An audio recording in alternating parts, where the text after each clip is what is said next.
Assalamualaikum warahmatullahi wabarakatuh. Baiklah, untuk tidak memperpanjang waktu, di sini saya akan mempresentasikan artikel review yang telah kelompok kami kerjakan. Sebelum itu, saya akan memperkenalkan anggota kelompok 5. Yang pertama dengan saya sendiri yaitu Putri Anggraini Alfitra dengan nomor NIM 2061274. Yang kedua dengan Michelle Malonda 2061269. Yang ketiga Dea Afriani dengan 206123115. Dan Celia Pelia 2061281. Dan Haposan Marpaung 2061262. Selanjutnya akan dibaca oleh teman-teman saya. Saya Michelle Malonda dengan NIM 2612069 akan menjelaskan review artikel yang berjudul Efektivitas Pelatihan Manajemen Stres pada Mahasiswa. Pendahuluannya yaitu setiap individu memiliki tuntutan dan dalam kehidupan baik secara pribadi dan sosial. Mahasiswa sebagai salah satu generasi muda memiliki cukup banyak tekanan dalam hidup yang dapat memicu stres. Banyaknya beban yang dirasakan oleh mahasiswa itulah yang membuat banyaknya fenomena yang muncul terkait dengan dampak dari stres pada mahasiswa. Oleh karena itu diperlukan langkah-langkah pencegahan untuk meminimalkan dampak negatif yang akan terjadi di masa depan. Mahasiswa perlu untuk melatih kemampuan untuk mengelola stres dengan cara yang positif sehingga dapat melaksanakan langkah-langkah pembangunan secara maksimal. Metode penelitian ini merupakan penelitian eksperimen dengan menggunakan variabel bebas berupa pelatihan manajemen stres, variabel tergantung berupa stres. Hasil penelitian dan pembahasan dapat ditemukan bahwa terdapat perbedaan yang signifikan antara nilai pre-test dan post-test. Hal tersebut menunjukkan bahwa pelatihan manajemen stres ini efektif bagi mahasiswa. Hampir semua peserta terlibat secara aktif dalam proses latihan. Hal ini didorong oleh skenario yang disiapkan yang memang memfasilitasi semua peserta untuk aktif berlatih. Dengan demikian, kemampuan peserta dalam mengelola stres benar-benar terasah melalui proses pelatihan. Kesimpulan yang diperoleh dari hasil penelitian ini adalah bahwa penelitian ini efektif untuk memberikan keterampilan manajemen stres pada mahasiswa. Mereka dapat memahami materi yang disampaikan dan selanjutnya dapat mempraktikkannya secara mandiri. Keterbatasan dari artikel ini, yang pertama tidak adanya kerangka pemikiran, yang kedua tidak adanya rumusan masalah. Rekomendasi untuk artikel ini perlu adanya kerangka pemikiran dan rumusan masalah agar pembaca mengetahui dengan jelas dari isi dari jurnal melalui kerangka pemikiran dan rumusan masalah yang dibuat. Judul review artikel selanjutnya yaitu pengaruh manajemen stres dan kelola emosi terhadap tingkat kecemasan siswa di masa new normal. Pendahuluannya pada masa pandemi hingga new normal ini semua orang mengalami perubahan yang sangat mendadak dari semua aspek kehidupan. Perubahan ini membuat banyak individu mengalami stres tidak terkecuali siswa. Oleh karena itu, individu harus memiliki kendali atas dirinya agar kecemasan tersebut tidak mengikat. Beberapa hal yang penting yang dapat terpengaruh pada kecemasan individu yakni cara individu dalam mengolah stres. Tujuan daripada manajemen stres untuk memperbaiki kualitas hidup individu agar menjadi lebih baik. Selain itu, cara meminimalisir kecemasan adalah dengan regulasi emosi. Penelitian ini merupakan penelitian ex post facto dengan mengumpulkan data ke subjek menggunakan skala psikologis yang terdiri dari skala kecemasan siswa yang diadopsi dari skala Straight Anxiety Inventory dari Spielberger 1983, skala manajemen yang dikembangkan berdasarkan teori Taylor tahun 2003, dan skala kelola emosi siswa dikembangkan berdasarkan teori Thompson. Subjek pada penelitian ini adalah 120 siswa SMP di Lampung Tengah yang tersebar dari 3 sekolah yang melakukan pembelajaran daring selama masa pandemik dan new normal. Berdasarkan hasil penelitian dapat disimpulkan bahwa manajemen stres dan kelola emosi berpengaruh secara signifikan terhadap kecemasan siswa di era new normal. Kecemasan para siswa di era new normal mempunyai keterkaitan dengan berbagai faktor yakni manajemen stres dan pengelolaan emosi para siswa. Keterbatasan pada artikel ini yang pertama tidak adanya kerangka pemikiran, yang kedua tidak adanya rumusan masalah, yang ketiga isi dari hasil dan pembahasan yang kurang lengkap membahas. Rekomendasi dari artikel ini itu perlu melengkapi isi dari jurnal tersebut agar dapat dipahami oleh para pembaca. Selanjutnya jurnal yang saya review yaitu tentang yang pertama, manajemen stres kerja pengusaha untuk meningkatkan kinerja perusahaan di industri batik Laweyan Surakarta. Pendahuluan. Batik saat ini menjadi bagian penting dalam tren busana nasional. Pemanfaatan kain bermotif batik dalam rancangan busana modern membuat batik semakin banyak disukai berbagai kalangan. Batik tak lagi lekat dengan kesan tua dan kuno. Tren busana masa kini berhasil mengangkat kain batik menjadi lebih trendy dan disukai kalangan muda. Kini, pakaian batik tak lagi identik dengan acara-acara tradisional di daerah. Perhelatan non-tradisional pun kini kerap diwarnai berbagai busana dan aksesori bercorak batik. Batik tak hanya menjadi tren busana untuk acara pernikahan ataupun acara formal lainnya. Berbagai kalangan mulai dari pekerja kantoran, wirausaha, pekerja seni, hingga pelajar dan mahasiswa mulai bangga mengenakan batik. Metodologi penelitian. Jenis penelitian menggunakan metode deskriptif dengan pendekatan studi kasus. Studi kasus merupakan penelitian yang mendalam tentang fenomena khusus yang hadir dalam suatu konteks terbatasi. Hasil dan pembahasan. Dari hasil analisis data di lapangan, baik melalui wawancara, observasi di industri batik Laweyan Surakarta, terdapat dua karakteristik. Stres kerja pengusaha akibat dampak perubahan, antara lain stres kerja organisasional dan stres kerja kelompok. Kesimpulan, bagi pengusaha batik di industri batik Laweyan dalam menangani stres kerja, maka memfokuskan pada upaya di kelompok pengusaha batik yang tergabung dalam FPKBL, baik penanganan stres kerja secara organisasional dan stres kerja kelompok. Keterbatasan dan rekomendasi. Keterbatasan ada 3, yaitu yang pertama, tidak terdapat kerangka pemikiran, yang kedua, tidak terdapat rumusan masalah, dan yang ketiga, tidak terdapat indikator dalam jurnal. Rekomendasi. Di dalam jurnal penelitian sebaiknya penulis menggambarkan kerangka pemikiran, rumusan masalah, dan tujuan dan indikator. Selanjutnya jurnal yang saya review yaitu tentang manajemen stres dan motivasi belajar siswa pada era disrupsi. Pendahuluan. Perubahan kondisi lingkungan yang dialami oleh sebuah organisasi mendorong organisasi tersebut untuk merespon dengan cepat dan beradaptasi dengan lingkungan pasar yang penuh dengan persaingan. Agar dapat menyesuaikan diri dalam lingkungan persaingan yang semakin hari semakin kompetitif, organisasi harus mampu berjalan secara fleksibel. Fleksibilitas organisasi ditentukan oleh sumber daya yang memiliki kemampuan dan keterampilan yang tinggi, sehingga organisasi memiliki keunggulan kompetitif untuk dapat memenangkan persaingan. Agar dapat melakukan hal tersebut, organisasi harus melakukan evaluasi terhadap sistem kerja maupun kinerja yang selama ini telah berjalan untuk dapat menyesuaikan diri dengan perkembangan ekonomi global dan persaingan digital saat ini. Metodologi penelitian.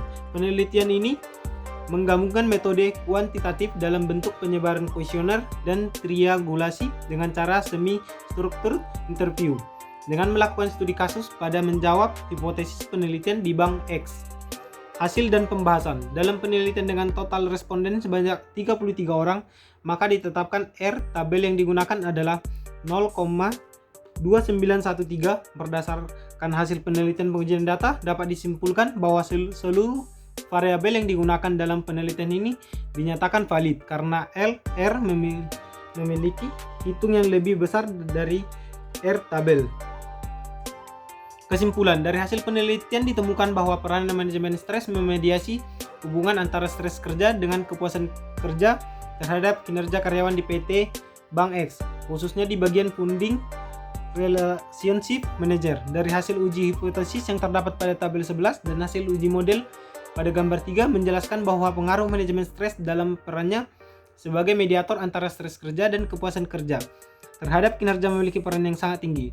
Hal ini dibuktikan juga dengan adanya efek size sebesar 0,688. Keterbatasan dan rekomendasi. Untuk keterbatasan tidak ditemukan, dan untuk rekomendasi, manajemen stres di perusahaan dalam tujuan meningkatkan kinerja di perusahaan nyata sangat diperlukan karena semakin optimal manajemen stres yang dilakukan akan berdampak terhadap kinerja karyawan. Pihak yang harus mengupayakan manajemen stres tersebut dalam pihak karyawan sebagai individu dan perusahaan sebagai organisasi. Artikel 1. Judul pengaruh kecerdasan emosional, komunikasi interpersonal, komitmen organisasi terhadap manajemen stres kerja. Nama penulis Ike Hutagalung. Pendahuluan. Fenomena tidak ada pekerjaan yang bebas dari stres karena setiap manusia pasti akan mengalami yang namanya stres. Karyawan yang dapat melakukan manajemen stres kerja secara efektif seperti menerima masalah sebagai tantangan, melakukan penyesuaian diri terhadap perubahan di lingkungan kerja adalah karyawan yang cenderung memiliki kecerdasan emosional yang tinggi. Dan jika komunikasi terhambat sesama karyawan, maka akan menimbulkan banyaknya konflik sehingga terjadinya stres kerja. Kemudian ada metodologi penelitian. Penulis menggunakan metode penelitian ini yaitu metode survei. Populasi penelitian adalah karyawan tetap, non-tetap, dan dosen tingkat pelaksana Universitas Mercu Buana dengan jumlah keseluruhannya adalah 100 orang. Teknik pengambilan sampel adalah teknik stratified random sampling, teknik pengumpulan data melalui kuesioner jenis tertutup. Kemudian ada hasil penelitian dan pembahasan. Yang pertama itu, kecerdasan emosional memiliki pengaruh signifikan terhadap manajemen stres. Yang kedua itu, hasil penelitian memperlihatkan pengaruh signifikan antara variabel komunikasi interpersonal dan manajemen stres. Yang ketiga itu, menyikapi pengaruh yang lemah dari variabel komitmen organisasi terhadap variabel manajemen stres. Kemudian ada kesimpulan. Hasil penelitian menunjukkan bahwa model integrasi variabel kecerdasan emosional, komunikasi interpersonal, dan komitmen organisasi terhadap manajemen stres tidak memiliki pengaruh yang signifikan. Hasil ini sekaligus memperlihatkan bahwa hanya 3 dari 7 hipotesa penelitian terbukti. Walaupun model integrasi 3 variabel terhadap manajemen stres tidak sepenuhnya terbukti, namun secara teoritis penelitian ini membuktikan bahwa pengaruh terhadap manajemen stres bisa dijelaskan dalam satu model teoritik, yaitu integrasi hubungan pengaruh kecerdasan emosional dan komunikasi interpersonal terhadap manajemen stres. Kemudian ada keterbatasan dan rekomendasi keterbatasan.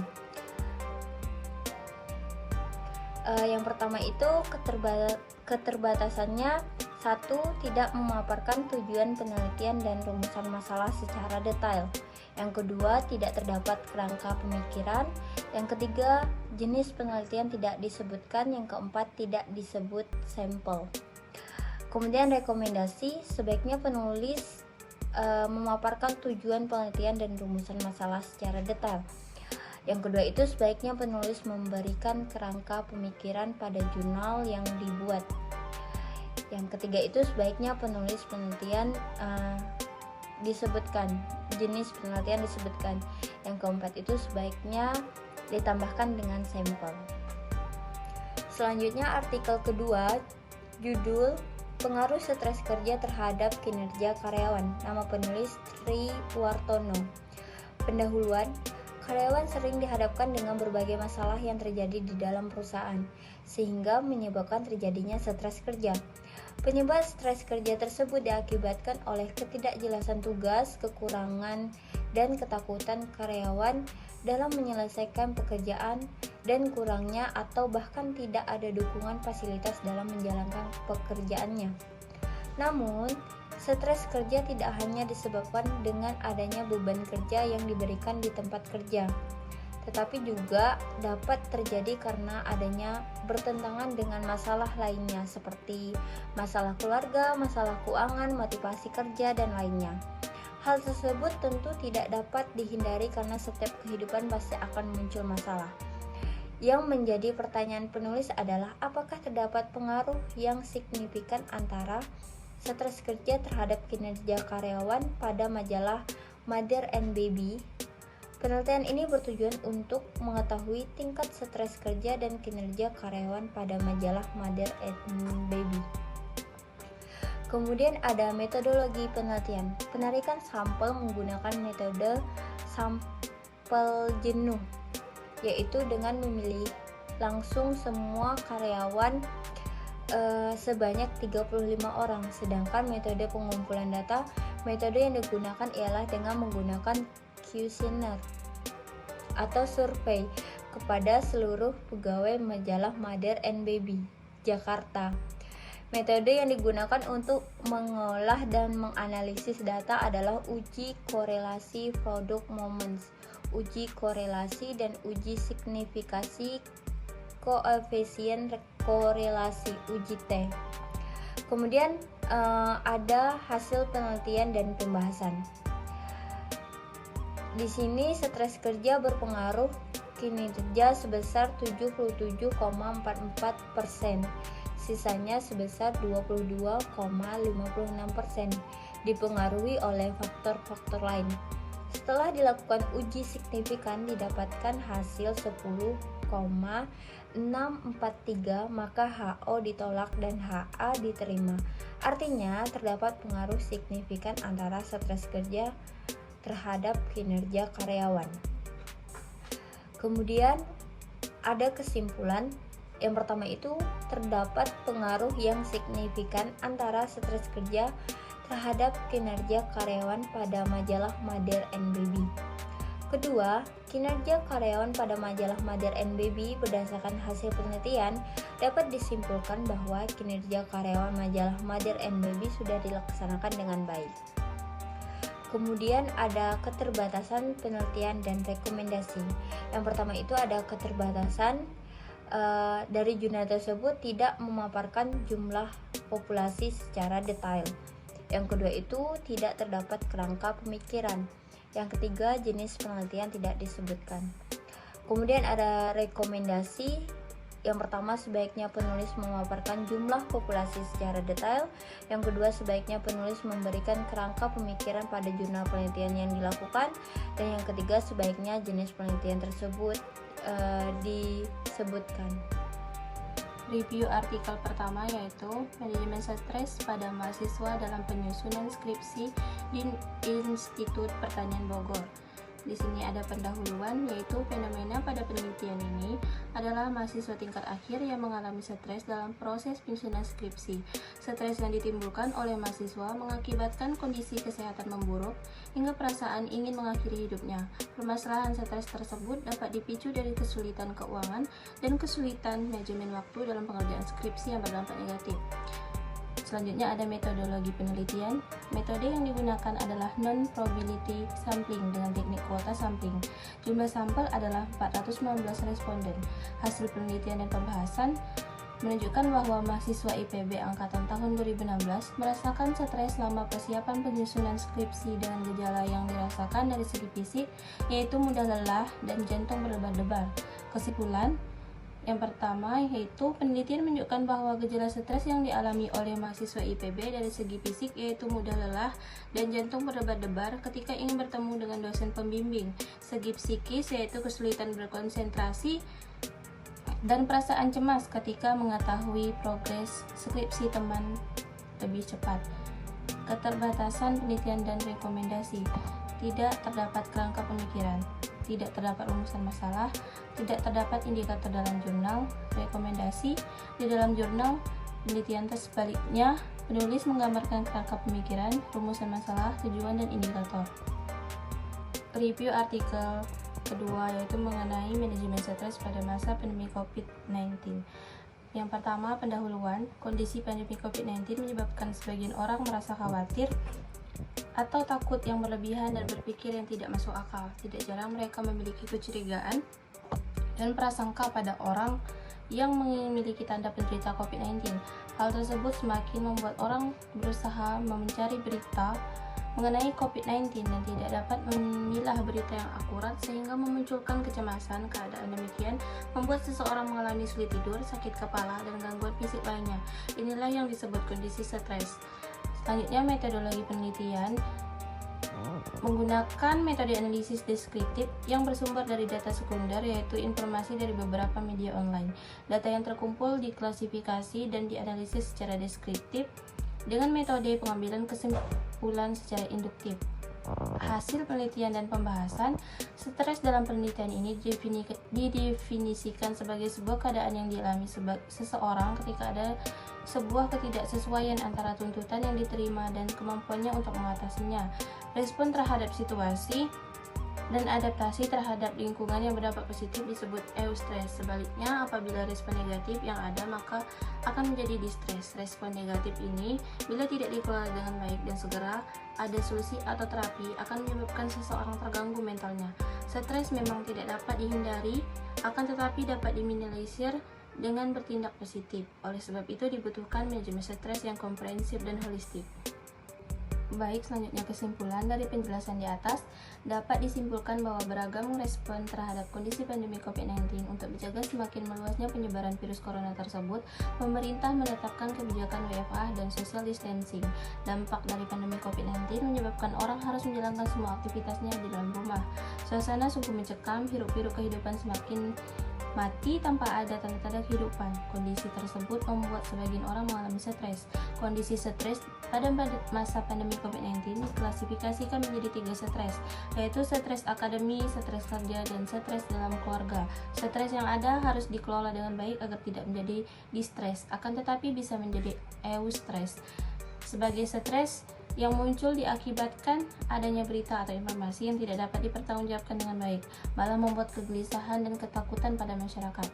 Keterbatasan penelitian dan rekomendasi.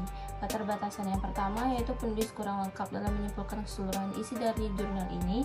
Penulis kurang detail dalam memberikan hasil yang didapat dalam melakukan penelitiannya. Jurnal ini tidak terdapat kerangka pemikiran dan hipotesis. Tidak terdapat populasi sampel di dalam jurnal. Rekomendasi, sebaiknya penulis dapat lebih banyak memperhatikan isi dari jurnal. Selanjutnya, jurnal yang berjudul Manajemen Stres Petugas Lembaga Pemasyarakatan Kelas 2A Subang, penulis Diki Rianto Uloli, Epi Supriyadi, dan Windriyanti, tahun 2019. Pendahuluan. Salah satu pekerjaan yang berpotensi mengalami stres adalah bekerja sebagai petugas lembaga pemasyarakatan atau lapas. Fenomena-fenomena sosial yang terjadi di lapas juga menimbulkan stres kerja bagi petugas lapas itu sendiri. Lapas merupakan tempat untuk melaksanakan pembinaan narapidana dan anak didik pemasyarakatan.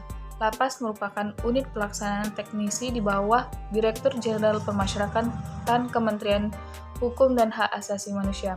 Metodologi penelitian. Berdasarkan strategi manajemen stres tersebut, maka penelitian ini ditujukan untuk memperoleh gambaran secara mendalam tentang karakteristik informasi, strategi mengubah lingkungan kerja untuk mengurangi stres, stres menghindari faktor-faktor penyebab stres, dan strategi menerima stres. Metodologi penelitian yang digunakan yaitu metodologi kualitatif dengan pendekatan deskriptif. Hasil dan pembahasan. 1. Karakteristik informatika. Ketiga informan merupakan petugas lembaga pemasyarakatan yang melaksanakan tugas di bidang pembinaan, pengamanan, dan pembimbingan warga binaan lapas. Ketiga informan memiliki pendidikan terakhir S1 jurusan hukum. Ketiga informan merupakan aparatur sipil negara atau disebut ASN. Strategi mengubah lingkungan kerja untuk mengurangi stres. Informan harus mempunyai kemampuan dalam mengubah lingkungan kerjanya dengan mengurangi stres sehingga tidak berdampak buruk terhadap kemampuannya menjalankan tugas dan tanggung jawabnya di lapas. Kesimpulannya yaitu petugas di Lembaga Pemasyarakatan Kelas 2A Subang hanya berjumlah 67 orang, sedangkan warga binaan berjumlah 873 orang. Berdasarkan data di bagian subseksi registrasi bulan Desember 2017. Over capacity narapidana di Lembaga Pemasyarakatan Kelas 2A Subang merupakan salah satu faktor penyebab petugas mengalami stres kerja. Untuk itu, petugas harus memiliki kemampuan manajemen stres yang baik agar dapat melaksanakan tugas secara optimal. ketentuan dan rekomendasi, yaitu keterbatasan penelitian dan rekomendasinya. Keterbatasannya yaitu tidak terdapat kerangka pemikiran, tidak terdapat indikator di dalam jurnal tersebut. Rekomendasinya yaitu di dalam jurnal penelitian sebaiknya penulis menggambarkan kerangka pemikiran dan indikator. Pendahuluan, menurut Komisioner Komisi Perlindungan Anak Indonesia, banyak peserta didik mengalami tekanan secara psikologi hingga putus sekolah karena berbagai masalah yang muncul. Selama mengikuti pelajaran jarak jauh atau belajar online yang dilakukan selama pandemi COVID-19, yaitu antara lain banyak anak tidak bisa mengakses pembelajaran jarak jauh secara daring, sehingga banyak dari mereka yang tidak naik kelas sampai putus sekolah. Stres pada peserta didik dapat disebabkan oleh tuntutan akademik yang memberatkan peserta didik pada masa pandemi. Hasil evaluasi belajar yang kurang, pekerjaan rumah yang sangat banyak, dan pengaruh lingkungan. Stres akademi dapat digolongkan ke dalam kategori distress. Metodologi penelitiannya yaitu dalam penelitian ini penulis menggunakan penelitian kuantitatif di mana proses penggalian informasi diwujudkan dalam bentuk angka-angka sebagai alat untuk menemukan keterangan mengenai apa yang diketahui. Hasil dan pembahasannya yaitu penelitian ini menggunakan alat bantu PLS dalam pengelolaan data yang terkumpul hasil PLS dari data yang sudah dikumpulkan. Kesimpulannya yaitu peserta didik juga menyatakan bahwa pengelolaan stres yang salah mengakibatkan menurunnya produktivitas dalam mengerjakan tugas. Manajemen stres yang tidak kelola akan menimbulkan motivasi belajar siswa semakin menurun. Variabel manajemen stres berpengaruh secara positif terhadap inovasi belajar siswa sebesar 18,4%. Artinya, motivasi belajar siswa pada era disrupsi ini disebabkan oleh banyak faktor, tidak hanya tugas yang banyak dari sekolah, tetapi ada faktor lain seperti kondisi keluarga, hubungan dengan teman dekat, lingkungan sekitar, dan teman pergaulan. Peran pendidikan orang tua sangat penting pada era disrupsi saat ini. Peserta didik akan mengalami stres jika dukungan dari orang tua dan motivasi saran pendidikan tidak dilakukan secara efektif, karena peserta didik pada era pandemi COVID-19 kehilangan masa-masa bersosialisasi dengan teman sekolahnya. Keterbatasan penelitian dan rekomendasi ini tidak ada dikarenakan semuanya sudah lengkap atau juga disebut dengan sudah cukup bagus. Baiklah, sekian, terima kasih. Jika ada kesalahan itu datanya dari kelompok kami sendiri dan kebenaran hanya milik Allah Subhanahu wa taala. Wassalamualaikum warahmatullahi wabarakatuh.